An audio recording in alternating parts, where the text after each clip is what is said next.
আসসালামু আলাইকুম দর্শক। উপদেষ্টা নাহিদকে 24 ঘন্টার আলটিমেটাম দিয়েছেন আল্লামা মামুনুল হক। চলুন শুনে আসি কি সেই আলটিমেটাম। আপনারা উপদেষ্টা পরিষদ রাষ্ট্র পরিচালনা করতে পারবেন না আমাদের সহযোগিতা ছাড়া।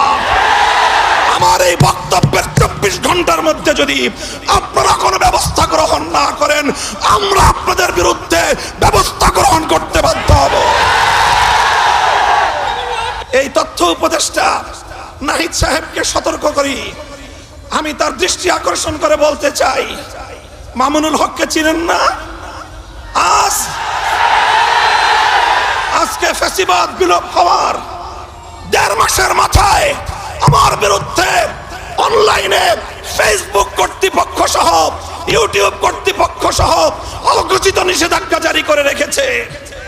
আমার নিউজ কভার করে এই পর্যন্ত বাংলাদেশে প্রায় শতাধিক জাতীয় নিউজ পোর্টাল তারা রেস্ট্রিকশনের শিকার হয়েছে। আপনারা ওখানে বিলাসিতা করেন। বৈষম্যের বিরুদ্ধে সংগ্রামী আমাদেরকে আমাদের সমস্যাগুলোকে সমাধান করবার কোনো চিন্তা আপনাদের নাই। আপনারা উপদেষ্টা পরিষদ রাষ্ট্র পরিচালনা করতে পারবেন না আমাদের সহযোগিতা ছাড়া। আমার এই বক্তব্যের 24 ঘন্টার মধ্যে যদি আপনারা কোনো ব্যবস্থা গ্রহণ না করেন, আমরা আপনাদের বিরুদ্ধে ব্যবস্থা গ্রহণ করতে বাধ্য হব। সংগ্রামী সাথী ও বন্ধুগণ, আমরা পরিষ্কার ভাষায় বলি, আন্দোলনে ছিলাম আমরা, সংগ্রামে ছিলাম আমরা, রক্ত দিয়েছি আমরা, কারারুদ্ধ হয়েছি আমরা, অন্যায় অপমানের শিকার হয়েছি আমরা, ষড়যন্ত্রের শিকার হয়েছি আমরা, যুদ্ধ করে বিজয়ের রণাঙ্গনেও ছিলাম আমরা। এখন সম্মিলিতভাবে এই রাষ্ট্রটাকে এগিয়ে নেওয়ার দায়িত্ব আমাদের। আমরা সহযোগিতা করতে চাই, গায়ে পড়ে সহযোগিতা করতে চাই। আমাদের গায়ে পড়ে সহযোগিতা যদি পায়ে ঠেলতে চান, সে পা ভেঙে গুড়িয়ে দিতে এক মুহূর্ত আমরা বিলম্ব করব না। এই শাহবাগ চত্বরে দাঁড়িয়ে আমি আজকের অন্তর্বর্তীকালীন সরকারের কাছে সুস্পষ্টভাবে দাবি জানাতে চাই, এই শাহবাগ চত্বরকে কেন্দ্র করে এই গণজাগরণের নামে বাংলাদেশকে বিভক্ত করবার, বাংলাদেশের স্বাধীনতাকে বিপন্ন করবার চক্রান্তের বিরুদ্ধে রুখে দাঁড়িয়েছিল যে শাপলা চত্বর, সেই শাপলার শত শহীদানের আজও পর্যন্ত রক্তের কোনো প্রতিবিধান করা হয়নি। এখনো পর্যন্ত শাপলা চত্বরের বীর শহীদদের হত্যাকাণ্ডের জন্য কোনো রাষ্ট্রীয় উদ্যোগ আমরা লক্ষ্য করতে পারছি না। আমি স্পষ্ট ভাষায় দাবি করতে চাই, একটি স্বাধীন তদন্ত কমিশন গঠনের মধ্য দিয়ে শাপলা চত্বরের সকল হত্যাকাণ্ডের জন্য স্বৈরাচারী খুনি শেখ হাসিনা সহ তার শাপলার সকল সহযোগী খুনিদেরকে অতি দ্রুত আন্তর্জাতিক অপরাধ ট্রাইব্যুনালে মামলা দায়েরের মাধ্যমে বিচার ব্যবস্থা নিশ্চিত করতে হবে।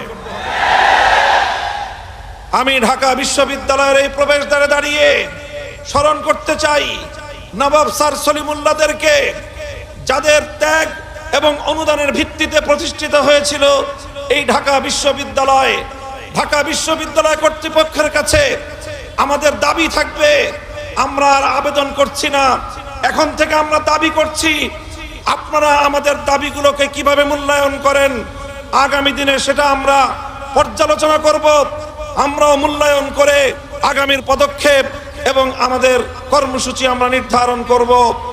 আপনারা রবীন্দ্রনাথের গান অথচ নবাব স্যার সলিমুল্লাহদেরকে আপনারা ভুলে যান। এই ধরনের আতেলগিরি বাংলাদেশে আগামী দিনে বরদাস্ত করা হবে না। আমরা অন্তর্বর্তীকালীন সরকারের কাছ থেকে তারা এদেশে ইসলামী শাসন ব্যবস্থা প্রতিষ্ঠা করবে এই ধরনের দিবাস্বপ্ন আমরা দেখি না। তবে আমরা স্পষ্ট ভাষায় বলতে চাই, আমরা ইসলামী রাষ্ট্র প্রতিষ্ঠার জন্য যে আন্দোলন, যে সংগ্রাম করছি, আমাদের পথে বাধা হয়ে দাঁড়াবার কোনো দুঃসাহস যেন আপনারা না দেখান। আমাদের কার্যক্রমকে ব্যাহত করে এমন কোন পদক্ষেপ আমরা বরদাস্ত করব না। ইসলামিক ফাউন্ডেশন সহ ইসলামী প্রতিষ্ঠানগুলোকে ইসলামের মূল ধারার বিপরীতে পরিচালনা করবার দুঃসাহস আমরা বরদাস্ত করব না।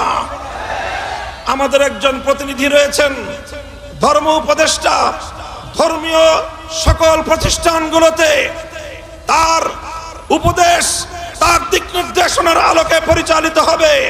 তিনি এদেশের আলেম সমাজের কাছ থেকে পরামর্শ গ্রহণ করবেন।